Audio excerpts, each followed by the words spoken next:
Okay, so in last class we were discussing your Bragg diffraction. Okay, so in Bragg diffraction we were taking diffraction from planes. Okay, so we were having planes. Okay, we have assembly of planes, and now when we incident X-rays, okay, so these X-rays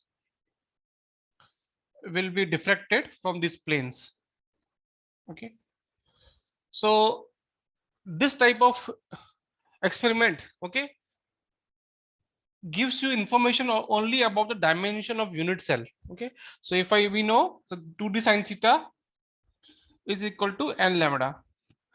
So in experiment, okay, when you are incidenting these X-rays on particular angle, okay, so these X-rays are diffracted. Okay, and after diffraction, okay, those diffracted beams which are coherent, which have a phase difference of 2 pi or integral of 2 pi, okay, they give you constructive interference. Okay, so you get the different peaks at different position of angle theta.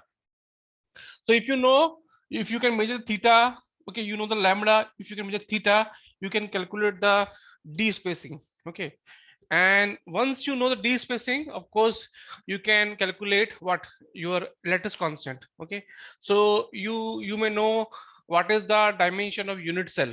Okay, but whether your crystal is FCC, BCC, okay, that you cannot determine with this experiment. You cannot know the position of atoms, okay, in crystal, कि उनका arrangement क्या है, कौन से position पे कौन सा atom है, that you cannot determine with this Black's law. Okay, so when your X-rays are interacting with planes, okay, planes means when they are interacting with atoms, okay, basically these X-rays are interacting with your electron cloud. Okay, because these are electromagnetic waves, X-rays are electromagnetic waves, and in atomic position you have electron cloud which is charged. So when the electric field of X-rays interact with this electron cloud of atoms, okay, so electron oscillates. Okay, and when the charge particle oscillates, they again give radiations. Okay, so they give the X-rays of same wavelength. Okay, but in different direction, that is scattered. Okay, that is called scattering. So scattering is basically happening due to electron. Okay, electron. So so not because of atoms. Okay, so these are electrons. Okay, now electron can be free, electron can be tightly bound. So if you want coherent scattering, then you need tightly bound electron. Okay, if your electrons are loosely bound, so other phenomena also happening in your sample, like Compton scattering, okay, which we don't require in particular case. Okay, so now, so basically, huh, this लेकिन ऐसा क्यों मतलब tight हो तो ही coherent होता है ऐसा क्यों कुछ I cannot hear you properly. Hello sir am I Huh, audible now yes. हाँ ऐसा केस लेकिन क्यों अगर वो टाइटली बाउंड होगे तो ही कोहेरेंट होगा Hmm. मतलब ऐसे कंडीशन क्यों दैट आई एम आस्किंग तो कॉम्प्टर स्कैटरिंग में क्या होता है, कॉम्प्टर स्ट्रिंग में तो आपका वेवलेंथ चेंज होता है ना एक्सरेज का लॉ, हाँ कॉम्प्टर स्कैटरिंग तो एक हाँ तरह का लॉस है ना. ओके, यस और क्योंकि उसमें आपका पार्टिकल जो हाई एनर्जी उसको फ्री देखता है. ओके, तो यहाँ पे फ्री नहीं होगा, यहाँ पे कोहेरेंट वेव्स मिलेंगी, जो जिस वेवलेंथ से आपका पार्टिकल एक्सरे आ रही है, उसी फ्रीक्वेंसी से आपका चार्ज पार्टिकल ऑसिलेट करेगा if you tight bound. Okay, and it will give same frequency, there is no shift in energy. Okay, so so Compton scattering is a one kind of loss. Okay, so now this is your sample. Now you can understand, so X-ray intensities are basically because of your uh, electron cloud, okay, present in the atom. Okay, now if if you want to know the crystal structure, okay, and the arrangement of atom, we need to calculate the intensities. Okay, so to put the heading now, the intensities of diffracted beam, the intensities of diffracted beams. Okay, so when you want to do calculate crystal structure, okay, so you along with the measuring the positions of peaks, okay, you also need to calculate the what is the intensities of different beam, and the intensity of intensity of diffractive beam depends on various factors. Okay, so the factors affecting intensities. Okay, so the number one is the radiation, the nature of radiation, the nature of radiation. In this particular case, okay, in this particular case, I'm using your X-rays. Okay, you can use electron beam, you can use neutron diffraction also. Okay, so always if you want to correctly know your crystal, okay, so along with X-ray diffraction you need some supporting techniques also, like neutron diffraction and electron diffraction also. So the nature of radiations, okay, then you need Bragg angle, okay, Bragg angle, because at different angles the scattering is different. Okay, and then you need atomic scattering factor, atomic scattering factor. Okay, and you need atomic spectrum factor is nothing, it is the scattering power of an atom, okay, which is proportional to electron present in the atom. Okay, that is your atomic number. तो जिस atom का atomic number ज्यादा होगा वो ज्यादा x ray scattered करेगा क्योंकि उसमें ज्यादा इलेक्ट्रॉन है. जिसका एटॉमिक नंबर कम होगा, लाइट एटम्स होगा, that will scatter less x-rays. Okay, so that atomic scattering factor is that is the power of atom scattering, power atom of scattering. Okay, then you need the structure factor, which is most important. Okay, we are going to discuss this too, the structure factor. Okay, so structure factors give you the information of all combined atom present in the unit cell. Okay, so atomic spectrum factor will only give you information how much X-ray a atom can scattered. Okay, now in a unit cell your atoms are arranged in different positions. Okay, so all these atoms are scattering. So their combined scattering. Okay, how they will combine. Okay, the scattering happening through the unit cell, how these combine produce a diffractive beam, that information will be given by a structure factor. That means your intensity will be proportional to structure factor because it's a combination of scatterings of atom. Okay, and the number 5 is temperature factor.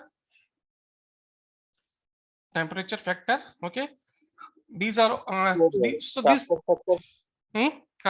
Structure factor is a combination of atomic scattering factor. combination of scattering to all the atoms. Okay, क्योंकि उसमें direction भी होगी और उनमें phase difference भी देखना पड़ेगा कि कौन से एटम में कितना फेज है, टोटल स्कैटरिंग कितनी है, टोटल सम ऑफ स्कैटरिंग है due to all the atoms. Okay, तो उनका एम्पलीट्यूड भी लेंगे स्कैटरिंग का, एटम की जो पोजीशन भी देखेंगे और वो एटम कितना एम्पलीट्यूड दे रहा है वो भी देखेंगे. And then we will see the phase also कि जो डिफरेंट स्कैटरिंग्स आ रही है उसमें आपस में फेज रिलेशन क्या है.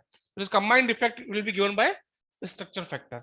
Okay, and then you need point number 6, you need polarization of the beam of radiation. Okay, whether your beam is polarized or not. Polarization of beam, okay, of radiation. Okay, and number 7 is whether your sample is powder or single crystal. Basically sample is powder or single crystal. Okay, so okay, so that will be multiplicity. Okay, multiplicity. If the sample is powder, then there will be multiplicity factor will also come. Okay, so these other things I'm not going to discuss. Okay, these things I'm not going to discuss because these see these are, we already know via X-rays. Okay, and here these things, okay, these things already comes in correction. Okay, and sir एक बार multiplicity सिर्फ बताना. हाँ, multiplicity अगर आपका sample powder sample है तो आपको एक मल्टीप्लिसिटी का फैक्टर और आ जाता है करेक्शन फैक्टर में। ओके, तो अभी वो इस आपके इस कोर्स में मैं सभी डिटेल में डिस्कस नहीं करूंगा। ओके, आपके कोर्स में खाली मैं ये 2 चीज डिस्कस करूंगा, atomic scattering factor and structure factor. Okay, जो क्रिस्टल स्ट्रक्चर का पूरा कोर्स कर रहा है उसमें फिर हम we go in detail. Okay, हम एक्चुअली बताते हैं कि कैसे क्रिस्टल स्ट्रक्चर कैलकुलेट किया जाता है। So these are the factors. Okay, now I will discuss these things one by one: atomic scattering factor and the structure factor. Okay, so put the heading now: atomic scattering factor.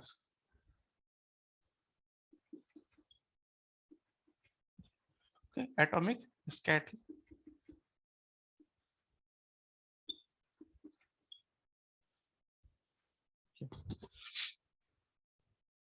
Can I erase this one? Yes, sir. Yes. Sir.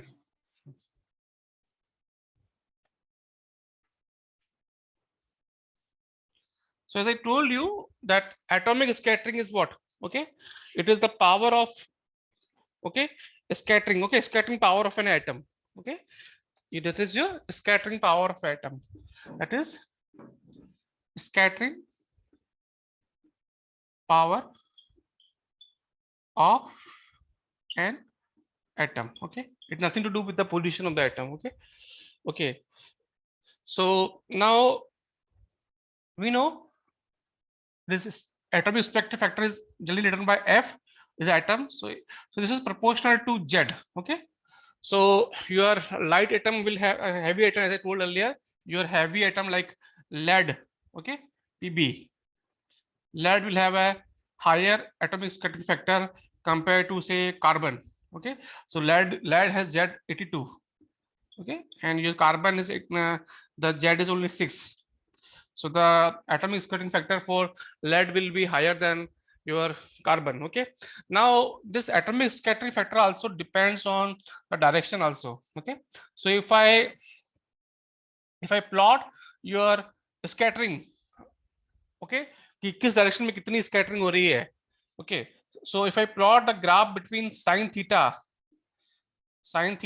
which shows the direction, atom की position से direction, okay, sin theta and lambda. Okay, so we see the scattering is maximum in the incident direction when sin theta is 0. जिस direction में आपकी beam आ रही है उसी direction में intense atomic scattering ज्यादा हो रही है, बाकी में धीरे धीरे कम होगी. So if I draw the graph, so this graph is generally like this. Okay, suppose if you have a silicon, okay, if I have silicon, this decreases. Okay, this decreases atomic scattering with directions. Okay, so for 60 this is your F.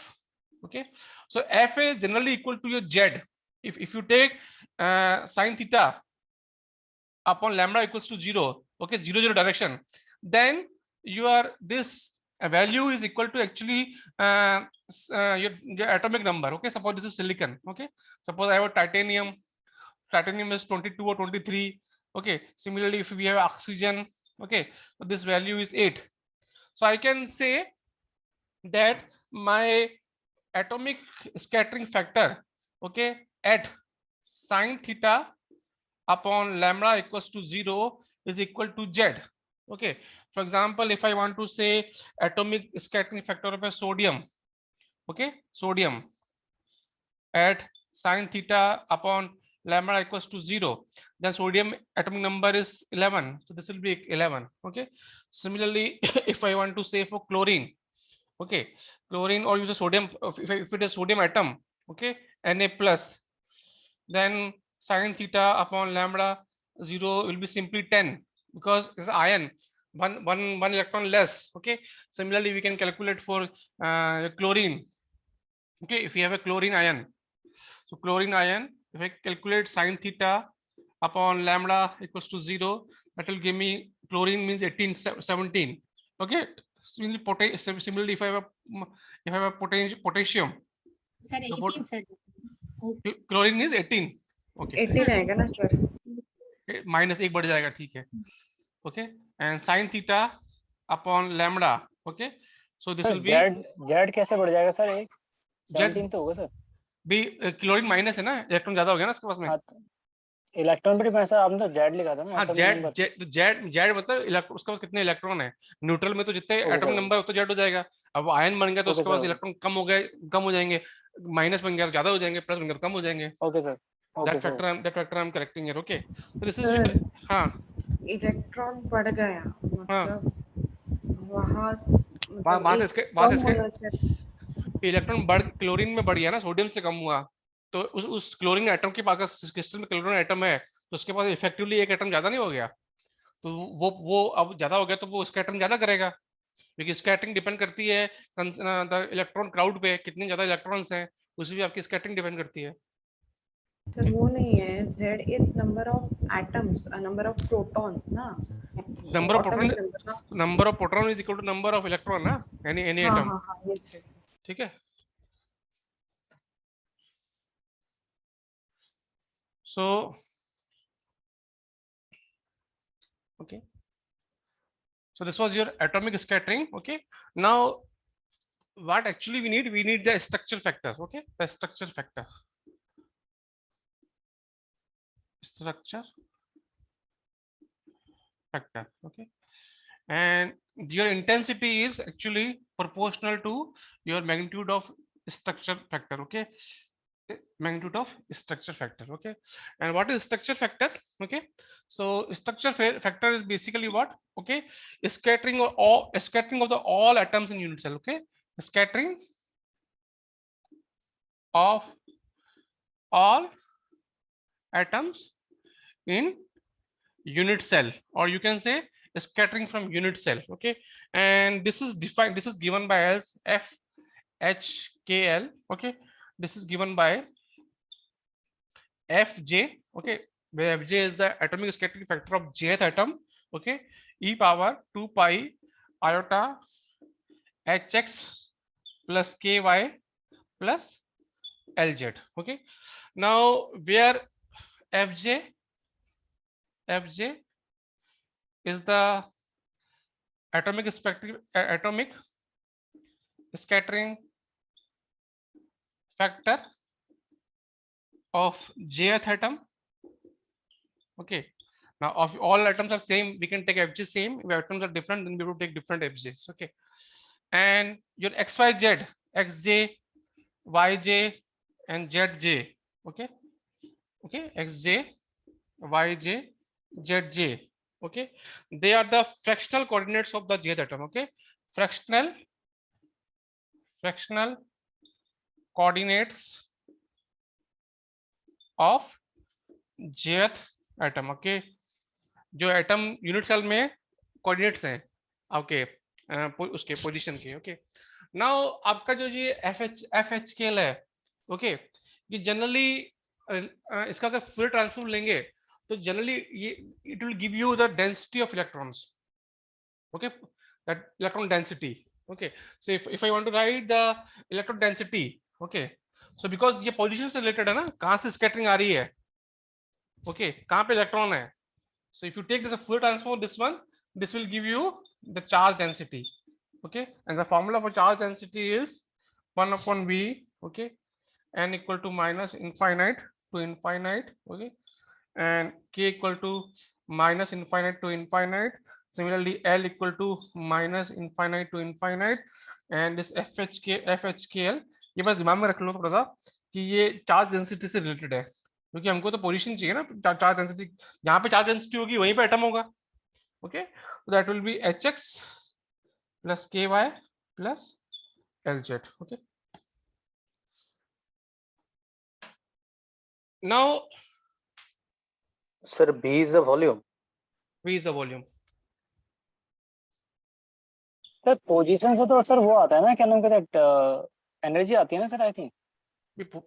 भी हमको ये क्या बताता है, deflected beams आ रही हैं, okay, और deflected beam कहाँ से आ रही हैं, एटम से आ रही हैं, और जहाँ एटम है वहीं पे इलेक्ट्रॉन्स है, okay. So this factor should be related with the electron density at that position, उस पोजीशन पे कितने इलेक्ट्रॉन्स है उससे रिलेट होनी चाहिए, तो वही रिलेशन ये है, ओके. So now नीचे का मत मिलेगा सर्वर में सर्वर। हाँ, so now let us calculate the structure factor, okay. the structure factor calculation. Structure factor. Sir ये जो स्ट्रक्चर फैक्टर है हाँ, ये फूरियर ट्रांसफॉर्म है या ये नॉर्मल स्पेस है? ये तो फ्लैट ये आप देखो ना यहाँ पे, ये जो चार डेंसिटी है that is Fourier transform. Okay, चार density is Fourier transform. Okay, वो तो हम उसको उसमें तो एक्स वाई जेड आ रहे हैं ना, उसको तुम कैलकुलेट कर ही रहे हैं. सर FH उसके अंदर भी तो एच स्केल है और हम्म, एच स्केल तो सर इनवर्ट स्पेस है. HX. तो तो सर नहीं तो ये एक्चुअली ये आपका जो FH स्केल है दैट इज रेस्पोकुलेटर्स, और ये आपकी फूरियर सीरीज है I think. Okay, this is your Fourier series. Okay, this is your Fourier series. Chart density is actually your Fourier series. Okay, so fractional coordinates मतलब normal हमारे coordinates है वही है ना? हाँ, वही नॉर्मल कोऑर्डिनेट्स ही हैं.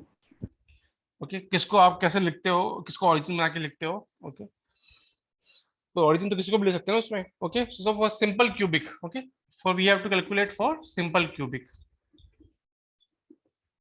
Okay, now in simple cubic, okay, we have n effective is 1. Okay, there is a 1 atom per unit cell. Okay, so let us say this point is 0 0 0. Okay, so let's say xj, yj, kj. Okay, एक ही atom है, so I'm taking the coordinates as 0 0 0. Okay, now let me calculate the structure factor. So structure factor क्या है मेरा? Structure factor is HKL. Okay, equals to summation. Okay, particle j equal to n और j equal to n जितने भी atom है equal to fj e power 2 pi iota hx plus ky plus lz. Okay, now if you put x y z 0 0 0. Okay, हमारे पास एक ही atom है तो इसको एक बार लिखना है. So if you put 0 0 0, then you will get FH equal to FJ or F atomic. Okay, FJ. So और FJ equal to F ना. हाँ बोलिए, J तो सर ये 1 जीरो जीरो कैसे? भी यहाँ पुट 0 करो. Summation कहाँ गया? If you put 0 0 here, तो ये क्या e power 0 नहीं हो जाएगा? HX 0, KY 0, LZ 0, e power 0 क्या 1 हो जाएगा? So you'll get 1. Okay, यार मैं इसको पूरा लिख देता हूँ. Okay, Summation का e पावर समेशन तो हमारे पास एटम तो एक ही है ना, समेशन क्या करेंगे 0 + 0 + 0. Okay, so this become 1 f. Okay, and the intensity will be modulus of h square. Sir, Okay, and that will be equal to f square. हाँ बोलिए. sir, here F equals to what is the limit here? Summation के पास? z equal to 1 to n. z equal to Okay. 1 to n. कितने atoms हैं unit cell के अंदर? Okay, सो इसका मतलब क्या है कि अगर आपका क्यूबिक क्रिस्टल है then all HKL will give you the intensity. Okay, जितने भी पॉसिबल HKLs हैं they all will be present in your extra diffraction. Okay, so all HKL values are allowed. Okay, all HKL values are allowed. Okay, thinking कौन से plane से हमारे पास peaks आएंगी, तो इसमें all HKL values are allowed. कोई इसमें restriction नहीं है. Okay, this is simple cubic. Sir हमने हाँ. फॉर्मूला लिया था ना, वहाँ I is directly proportional to ये था, मतलब डायरेक्टली प्रोपोर्शनल है कि इक्वल टू है? कौन सा वाला? I is equal to intensity is equal to. इसको इक्वली बोल देते हैं, इक्वली बोल देते हैं. अभी मैं प्रोपोर्शनल है. ओके, और मैग्नीट्यूड में इसके बराबर ले रहा हूँ. वो कुछ कांस्टेंट आएगा, उस कांस्टेंट से हमको मतलब नहीं है. Okay, that I am taking is a square root of tech constant equal to 1. तो सिंपल क्यूबिक में सारे प्लेन प्रेजेंट होंगे. सारे प्लेन प्रेजेंट होंगे सिंपल क्यूबिक में. Okay, now put the BCC. Okay, body centred cubic. Body centred cubic. Okay, BCC में कितने atom होते हैं? सर दो. Okay, so in BCC we have n equal to 2. Okay, in BCC we have a n equal to 2.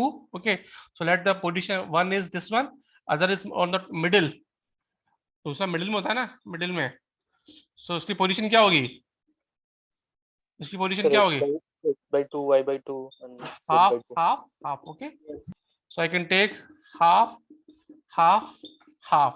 Okay, now two atoms and all the atoms position is given. Okay, now again calculate the structure factor. So F H K L is equal sir वो to, zero कैसे है? हाँ, 0 0 zero zero, किसी को भी, किसी भी दो एटम में भी, दो तरह के एटम, तो एक तो ये एटम है हमारे पास में, ओके, और एक मिडिल में है, तो ये तो 1/8 है, तो इनमें से कोई भी किसी भी वेक्टर का आप 0 0 कोऑर्डिनेट को 0 0 मान लो, तो एक तो ये वाला आइटम है, ये आइटम तो सब इक्विवेलेंट है ना, ये सब इक्विवेलेंट है, यस सर। ओके। सो आप ये थोड़ा नया अलग टाइप का आइटम है, तो हमने एक आइटम ये ले लिया और एक आइटम हमने ये ले लिया, एन इफेक्टिव दो है। सर हाँ, मतलब हम दो कोऑर्डिनेट के बीच में कुछ स्ट्रक्चर फैक्टर निकाल रहे हैं क्या, मतलब हम इस पोजीशन के कारण और इस पोजीशन के कारण क्या स्ट्रक्चर फैक्टर आ रहा है वो कैलकुलेट कर रहे हैं, ओके। यहाँ पे ये सब तो इक्विवेलेंट है ना, यहाँ से करो यहाँ से करो, एक्सरेज के लिए तो ये इक्विवेलेंट पॉइंट ही है ना, इस यूनिट सेल के लिए तो ये दो सब इक्विवेलेंट पॉइंट ही था ये सब, ओके। लेकिन हर एक पॉइंट की मतलब डायरेक्शन ओरिएंटेशन अलग है ना, कोऑर्डिनेट्स इस यूनिट सेल के लिए तो, यूनिट्स के लिए तो ये सब एक ही चीज है ना, यूनिट सेल के लिए सब एक ही चीज, यूनिट सेल के लिए तो एक ही चीज है ये सब, ये ओके। तो कोई भी एटम लो और एक एटम गिन लो, okay. So effective atoms are 2, okay.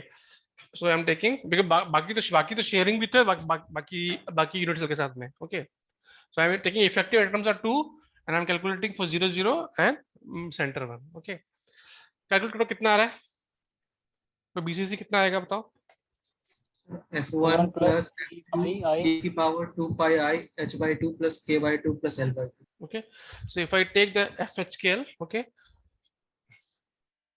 okay, so this will be your, I'm directly writing now, okay, दो एटम है तो दो टर्म्स आएगी, पहले 0 0 करते 1 आ जाएगी जैसे पहले आया था, and this will be your e power iota pi, okay, h plus k plus l, okay. So hx equal to half.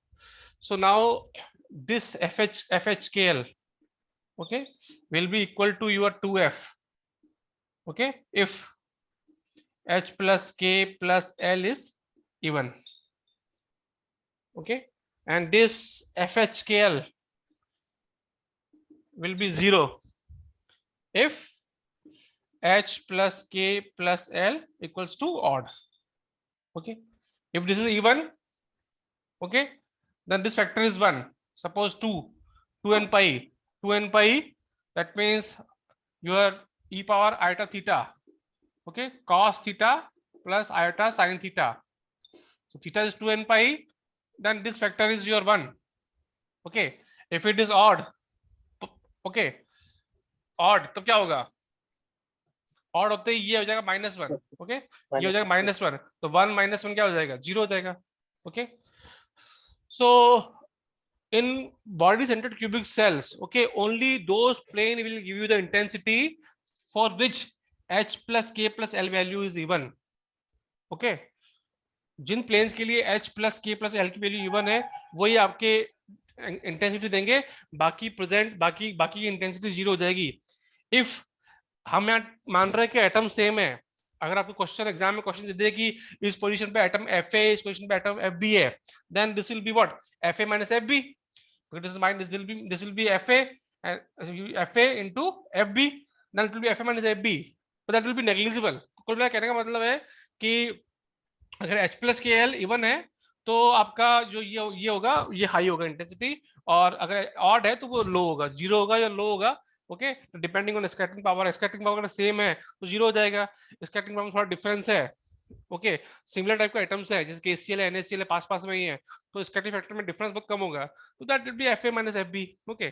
So this is your, now for example last time I was discussing you with 100 plane, okay.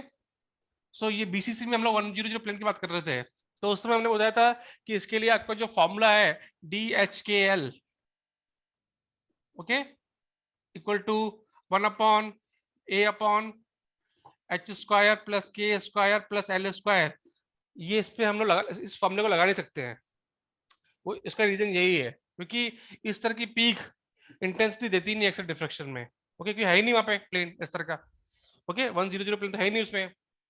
सो है नहीं मतलब ये जो है, अगर आप देखोगे उस प्लेन को, 100 प्लेन क्या करता है, ये इसकी इंटेंसिटी 0 हो जाती है, ऊपर नीचे के दो प्लेन मिलके एक दूसरे को नलीफाई कर देते हैं।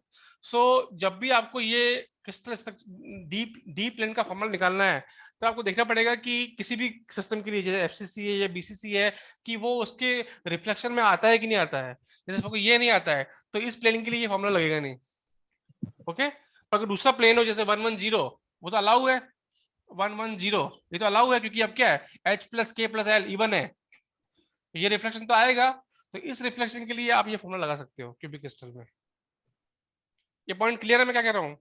सर प्लीज एक बार। Yes sir. भी जैसे आपका आपका कोई रिफ्लेक्शन है आपका 100, ये तो बीसीसी में अलाउ ही नहीं है। तो इसके लिए जो क्यूबिक क्रिस्टल के लिए जो हमारा डीप प्लेनर डिस्टेंस का फॉर्मूला है, ये that will B not applicable. But अगर 110 प्लेन आ जाए, ओके, दैट इज अलाउड, तो इसके लिए आप ये फॉर्मूला यूज कर सकते हो। जो इंटरप्लेनर डिस्टेंस है, इसका formula, that formula you can use. Similarly others के लिए, अदर दूसरे एफसीसी क्रिस्टल के लिए भी यही चीज है।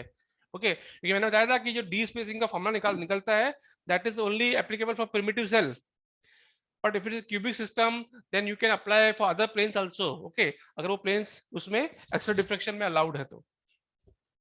अरे इसे तो हम ये स्केल का सम करके भी बता सकते हैं सिंपल। हाँ, तो इसमें तो और डाला है ना। हाँ, वही इसमें तो। ऑड आ रहा है, सेकंड में इवन आ रहा है, हाँ, जैसे तो और सेकंड तो इवन आएगा तभी तो, जब इवन आना चाहिए तभी तो अलाउड है। ओके, तो ये अलाउड है, ये अलाउड है, एच प्लस अलाउड है, ये अलाउड नहीं है। ये सिर्फ जैसे बॉडी आप- सेंटर के लिए ना, हम्म? मतलब सिंपल क्यूबिक के लिए सारे प्लेन के लिए ये इक्वेशन वैलिड होगा ना? हाँ, सिर्फ पर प्रिमिटिव के लिए होता बॉडी है, सेंटर। एफसीसी और बीसीसी के लिए भी एप्लीकेट करते हैं, पर वो उनके उनके डिफ्रैक्शंस अलाउड होने चाहिए। Okay, okay, so now this is your body centered. Okay, similarly now write for face centered. Okay, let me write for face centered. Okay, all face centered. Okay, FCC all face centered. खाली face centered तो AB all face centered. So effective number is 4 in FCC. Okay, FCC में ये हो गया 4 और position क्या हो जाएगी, XYZ क्या क्या हो जाएगा FCC में? सर हाफ एक होगा। हाँ, very good. 0 half of zero, half हाँ। जीरो हाफ, सो क्या हो जाएगा, 0 half half. Half of.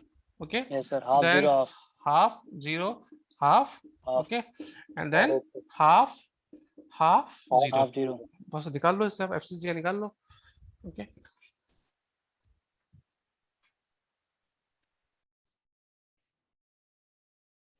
okay, so now if I want to calculate this factor for FCC, okay, so FHKL, okay, so that will be come as F, okay, summation. If you put the values, these coordinate values, so if you put 0 0, it will give you 1. Okay, if you put 0 0 1, then it will give you K plus L pi.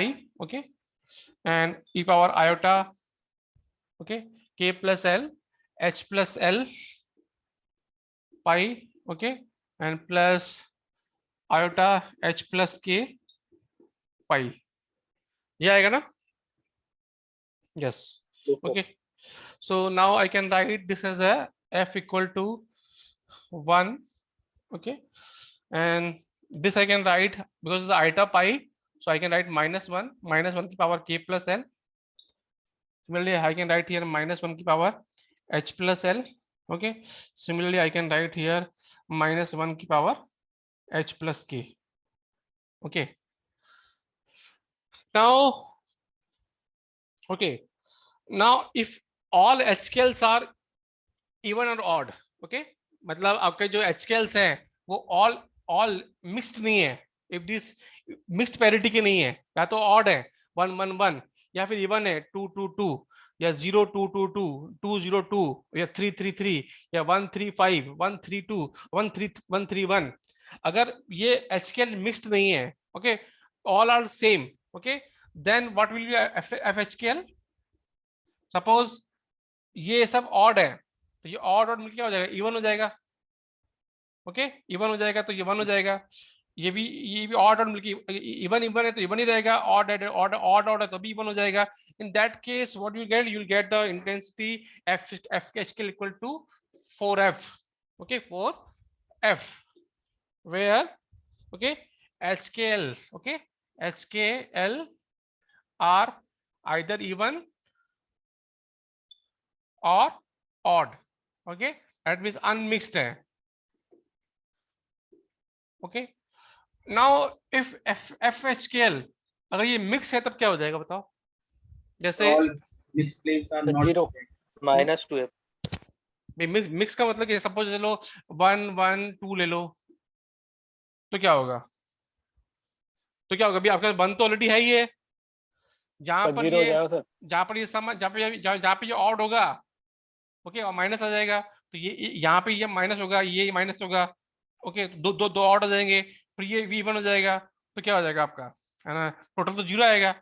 ऐसे ही अगर आप 1 2 2 कर दोगे, okay, तो भी आपका इसी तरह के दो टर्म्स आपकी हो जाएंगी नेगेटिव, दो हो जाएंगी positive, okay. So when they are mixed, okay, you will always get 0, okay, you will get 0 HKL's mixed parity, okay. So when HKL are mixed parity, आप करके देख लेना इसको, या तो टोटल ऑड होंगे या टोटल इवन. हाँ, या तो टोटल ऑड होनी चाहिए, टोटल इवन होनी चाहिए, ओके. सो इसका मतलब है कि आपके जैसे 1 1 प्लेन है, 1 1 प्लेन 1 1 1 प्लेन, FCC में अगर किसी भी FCC मटेरियल का, किसी मेटल जो FCC है उसका अगर आप रियलिटी में क्रिस्टल स्ट्रक्चर देखोगे ना, तो उसमें जो पीक्स आएंगी वो इसी तरह की होंगी, ऑड ऑड 1 1 1, ओके, 1 3 1 1 3 1, ओके, या फिर 0 0 का भी इवन ही मानते हैं, ओके, 0 2 2 2, ओके, 2 0 2, इसी तरह की आएंगी, मिक्स नहीं होंगी, मतलब ये ऑड और इवन मिक्स नहीं होगा, तो FCC में इसी तरह की पीक्स आएंगी.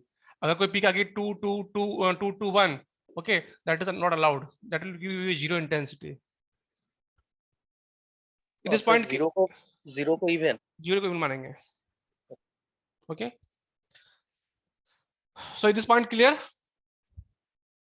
okay. एक बार बता दी. इसमें क्या है कि FCC में BCC में आपका कोई भी प्लेन हो तो आप प्लेन के HKL देखो, अगर H plus K plus L even है तो वो प्लेन की इंटेंसिटी अलाउड है, प्रेजेंट होगा उसमें BCC में, ओके. इफ FCC में क्या देखेंगे कि आपकी जो HKL है या तो ऑल ऑड होनी चाहिए या ऑल इवन होनी चाहिए, मिक्स नहीं होनी चाहिए, अनमिक्स्ड होनी चाहिए आपकी, मतलब या तो 1 1 1 1 3 1 3 3 3 1 3 1, या तो ऑड होनी चाहिए HKL, या फिर आपके इवन होने चाहिए 2 0 0 0 2 0 0, या 2 2 2 4 4 4 2 4 6, ओके, ओके. इस तरह से HKL आपकी इवन होनी चाहिए, ओके, और उसमें क्या होने चाहिए, आपके ऑड होने चाहिए. सर सर ऐसा कुछ ऑड और इवन नंबर पे कुछ रेस्ट्रिक्शन नहीं है ना, मतलब तीनों में से एक नंबर तो प्लेन्स तो लिमिटेड होते हैं ना, बाकी उनके ऑर्डर्स होते हैं, ओके.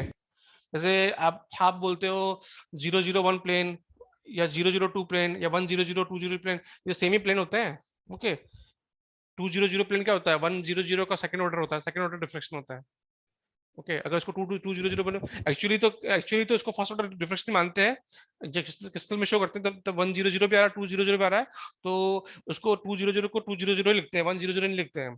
हम मानते हैं कि वो 2 0 0 का सेकंड फर्स्ट ऑर्डर है, एक्चुअली एक्चुअलिटी में वो तो 1 0 0 का सेकंड ऑर्डर होता है, डिफ्रेक्शन होता है, जहाँ एक्सेलरेट में 2d sin t equal to n lambda आता है ना, n इक्वल टू 1 2, तो लिमिटेड होते हैं एंगल्स में, प्लेन्स इनफाइनाइट थोड़ी होते हैं, लिमिटेड होते हैं, okay.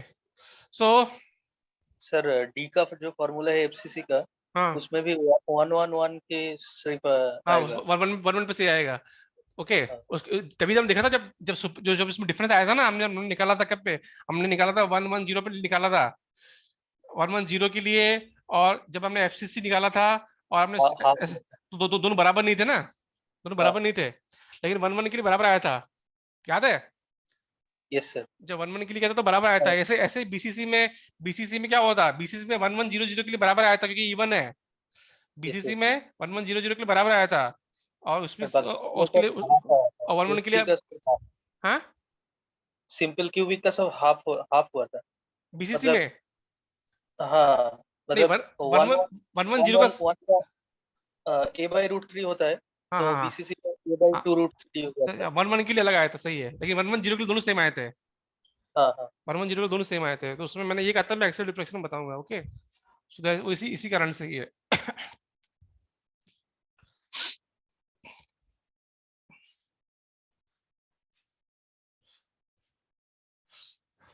so this was your FCC. okay, now ऐसे तो बहुत से डायमंड क्रिस्टल भी कर सकते हैं, भी कर सकते हैं। सपोज अगर हमको पहले क्वेश्चन देख लेते हैं, बाकी तो बाद में कर लेंगे हम लोग। ओके, एक आध क्वेश्चन देख लेते हैं हम लोग। सो एक क्वेश्चन आया है आपके गेट में। ओके, गेट में आया है। ओके, गेट में 2010 में और 11 शायद 11 में। Okay, so 10 okay, consider X-ray diffraction from a crystal with a FCC lattice. The lattice plane for which there is a no diffraction peak. Option दे रखे हैं, FCC दे रखा है। ओके, आपके प्लेन दे रखे हैं 2 1 2। ओके, बी आपका दे रखा है 1 1 1, सी आपका दे रखा है 2 0 0। ओके, एंड डी आपका दे रखा है 3 1 1। Okay, A sir, answer A. ये आंसर हो जाएगा इसका। With lattice yes plane sir, for which A. Is no diffraction peak, तो ये मिक्स्ड है, तो ये अलाउड नहीं है सर एफसीसी। क्वेश्चन, सर ये क्वेश्चन एक और बार बताओगे? क्वेश्चन है, consider X-ray diffraction from a crystal with FCC lattice. Okay, the lattice plane for which there is no diffraction peak is the lattice plane. Okay, for which there is a no diffraction peak. किस peak के लिए diffraction नहीं आएगा FCC lattice में? तो जो unmixed होंगी, जो उसके लिए नहीं आएगा। जो अनमिक्स्ड होगी उसके लिए आएगा, जो मिक्स्ड होंगी उनके लिए नहीं आएगा। तो ये सारे इवन ऑड ऑड यही मिक्स है, इवन ऑड, तो इसके लिए नहीं आएगा। ओके, तो this answer is a. Clear? Yes sir. Okay, छोटे छोटे क्वेश्चन ही आते हैं एकदम, अभी तक तो छोटे छोटे क्वेश्चन नहीं आए। अभी डीप क्रिस्टल स्ट्रक्चर क्वेश्चन तो आया नहीं आपके अभी तक तो। ओके, नाउ एक क्वेश्चन और है, ये 2011 में आया है। Okay, 2011 gate. ओके, उसमें पूछता है a metal with body centred cubic BCC structure दे रखा है, बीसीसी स्ट्रक्चर दे रखा है। Okay, shows the first diffraction peak at Bragg angle of theta. Okay, theta बराबर 0 पे। ओके, ये बोल रहा है फर्स्ट स्मॉलेस्ट एंगल है, ये स्मॉलेस्ट एंगल है, उस स्मॉलेस्ट एंगल। ओके, और ये बोल रहा है फर्स्ट डिफ्रेक्शन पीक, जो फर्स्ट डिफ्रेक्शन पीक है, ओके, वो थीटा इज इक्वल टू 0 पे आ रहा है। The wavelength of X-ray used are, the wavelength of X-rays are, okay, 2.1 angstrom. So पूछ रहा है the volume of the primitive unit cell of the metal is, okay, volume of primitive unit cell.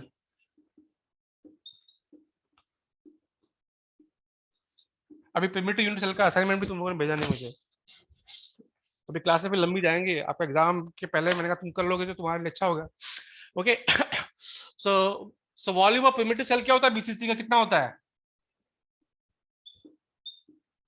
कितना होता है BCC का primitive cell का volume? AQ/2। Okay, now you need to calculate a. Okay, so a कहां से आएगा, ए कहां से मिलेगा हमको? डिस्टेंस डी से मिलेगा। तो डी कौन से प्लेन का लेना है? n = 1। फर्स्ट डिफ्लेक्शन, तो बीसीसी में फर्स्ट प्लेन, बीसीसी में जो फर्स्ट प्लेन लगा वो कौन सा आएगा, जिसके लिए पीक, जिसमें डिफ्लेक्शन आएगा, कौन सा पीक, कौन सा 110 110, वेरी गुड, ओके 110, क्योंकि 110 होता ही नहीं है, तो आपको जो डिफ्लेक्शन देगा वो 110 देगा। तो आपका जो प्लेन, जो आपका एचकेएल होगा, ये हो गया, तो आपको D110 का निकालना है, distance A upon, okay, H square plus के स्क्वायर प्लस एल स्क्वायर, यहाँ से आपको मिलेगा, यहाँ से आपको A निकालना पड़ेगा, ठीक है। तो Sir? अब हाँ, हम यहाँ 110 क्यों ले रहे हैं? 110 इसलिए ले रहे हैं क्योंकि इससे पहले का प्लेन कौन सा है, 100। तो बीसीसी में कंडीशन क्या है, this 100, 010, this you can not take, 011, this you cannot take, okay, so this first order differential लेना है, तो these planes you cannot take, okay. Sir, as they are not even, that's So we are taking 1100, okay. Now you have 2d sin theta equal to n lambda, okay, lambda. Now lambda is given, okay, theta 30 given, okay.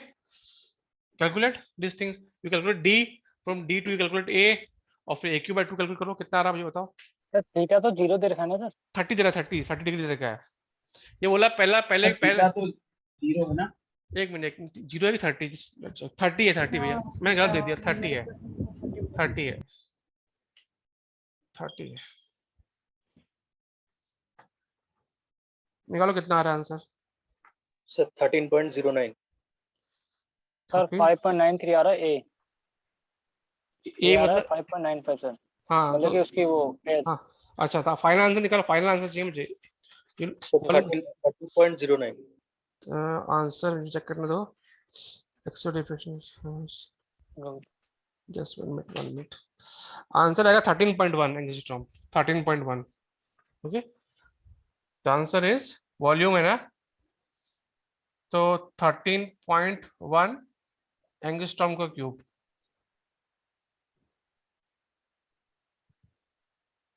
बाकी लोग बताओ कितना आ रहा है। Sir यहाँ एक क्या लेंगे, मतलब कितना है, कुछ भी है ए तो निकालना है, डी तो निकल जाएगा यहाँ से, लैम्डा दे रखा है, थीटा दे रखा है, तो डी निकल जाएगा यहाँ से, फिर डी का यहाँ पे क्या हो जाएगा, ये डी इक्वल टू ए तो आएगा यहाँ पर, 110 है ना, 110 है तो क्या आएगा, ये 1 + 1 + 0, तो a by √2, तो डी निकल जाएगा यहाँ से, 110 यहाँ से, और यहाँ से ए आ जाएगा आपका वॉल्यूम निकाल के, आप प्रिमिटिव यूनिट्स का वॉल्यूम निकाल सकते हो एक क्यूब, ओके। अभी डायमंड क्रिस्टल का किसी ने भेजा नहीं मुझे पैकिंग फ्रैक्शन, डायमंड क्रिस्टल का मैं ये एक्सरे इंटेंसिटी वाला कैसे कराऊं, ओके। चलो कल करते हैं, आज देखो 13 सर हाँ, तो 13 आ रहा है, 13 आ रहा, ठीक है, हाँ हाँ बोलिए, सर, हाँ बोलिए। मैंने एक क्वेश्चन देखा था, उसमें ना सेकेंड नियरेस्ट नेबर वो क्रिस्टल्स का फाइंड करना है, वो कैसे करते हैं? हाँ अच्छा, वो मैं तुमको वो तो याद करना ही पड़ेगा आपको, तो स्ट्रक्चर पता होना चाहिए। जनरली आपका जो सेकंड फर्स्ट नेबर तो आपका जो स्मॉल डिस्टेंस पे होता है, सेकंड आपका प्लेन की डायगोनल प्लेन की डायरेक्शन होता है, ओके। जो प्लेन होते हैं ना, प्लेन में डायगोनल होता है उसकी साइड होता है, और जो उससे नेक्स्ट टू नेक्स्ट होता है वो आपके बॉडी डायगोनल होता है। सर वो क्रिस्टल हर एक क्रिस्टल हाँ, के लिए डिफरेंट होगा ना? डिफरेंट होगा, वो आपको याद करना पड़ेगा, एफसीसी बीसीसी के लिए याद करना पड़ेगा, मैं टेबल भेज दूंगा उसको आपको, ठीक है। Okay sir. सर ये प्रिमिटिव वेक्टर पे क्या होमवर्क भी इसमें होमवर्क था, मुझे बताओ प्रिमिटिव क्या होता है, और इसके जो मैंने पोजीशन वेक्टर लिखे थे उस दिन बीसीसी एससीसी के एफसीसी के, वो मैंने कैसे लिखे। प्रिमिटिव वेक्टर लिखने के लिए क्या क्या चीज ध्यान में रखनी चाहिए पहले तो, ओके। जैसे मैंने बताया था कि को प्लेनर नहीं होनी चाहिए, फिर प्रिमिटिव में चॉइस होती है, मतलब you can have more than one primitive vectors, okay. तो मैंने जो दो लिखे थे उनका एटलीस्ट डायग्राम बना के दिखाओ मुझे कि कौन कौन से एटम लिए मैंने, कौन कौन सा एटम लिए मैंने। आ रहा है वो, हैं? मैंने ट्राई किया, सिंपल क्यूबिक का वैसे लिखने को आ रहा है, बीसीसी का भी थोड़ा बहुत आ रहा है, लेकिन एफसीसी में प्रॉब्लम हो रहा है, वो प्रिमिटिव वेक्टर्स आपने दिए थे ना उनको। करण तो मैं फिर कराऊंगा एक बार, ठीक है। अभी तो जितना अभी तुमको मैंने लिखवा दिया है उससे थोड़ा काम चल जाएगा, एग्जाम में तो काम चल जाएगा, और फिर डिटेल में मैं कराऊंगा दोबारा फिर से एक बार। हाँ बोलिए। सर ये जो विंजेट सेल का एरिया कैसे निकालते हैं, ये भी एक क्वेश्चन है। किसका, विग्नेट सेल का? Wigner cells हाँ has an area. वो तो रेसिप्रोकल लेटेक्स में करेंगे तब कल निकालेंगे वो तो हम जो Okay. वो तो रेसिप्रोकल लेटेक्स में निकालते हैं ठीक है Okay. चलो और सर ये जो हम्म NaCl CaCl है इसका सर फ्रैक्शन कैसे निकलता है, थोड़ा हिंट सर दीजिए। भाई दो एफसीसी तो है NaCl क्या है इंटरप्रेटेड एफसीसी तो है नंबर आइटम तो बढ़ जाएंगे बस और क्या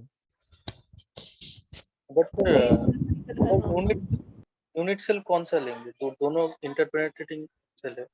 देखो ना बुक में दे रखा होगा उसको ढूंढो तुम लोग इंटरप्रेटेड एफसीसी को मेरे हिसाब से एफसीसी लेना पड़ेगा सर 2 एफसीसी होते हैं उसमें 2 एफसीसी होता है काय में NaCl में ओके तो आपको क्या करना पड़ेगा खाली बेसिस चेंज करना पड़ेगा ओके आपको एक बेसिस पे 2 आइटम लेने पड़ेंगे आई थिंक सर हाँ बोलिए